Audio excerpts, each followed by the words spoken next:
ભગવાન જગન્નાથની મૂર્તિ અધૂરી કેમ છે? કહેવાય છે કે દ્વારકા નગરી જ્યારે સમુદ્રમાં સમાઈ ગઈ અને ભગવાન શ્રી કૃષ્ણએ દેહ ત્યાગ કર્યો ત્યારે તેમના અસ્થિ લાકડાના સ્વરૂપે બદલાઈ ગયા. વહેતા વહેતા પુરીના સમુદ્ર તટ પર આવી ગયા.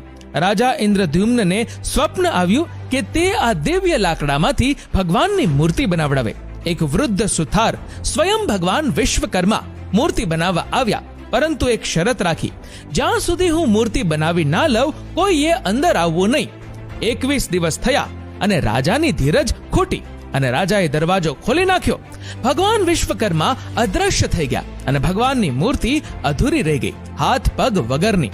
એટલામાં આકાશવાણી થઈ, હવે હું મારા ભક્તોને આ જ રૂપે દર્શન આપીશ. ત્યારથી લઈને આજ સુધી ભગવાન જગન્નાથ, બલભદ્ર અને સુભદ્રા એ જ રૂપે પૂજાય છે.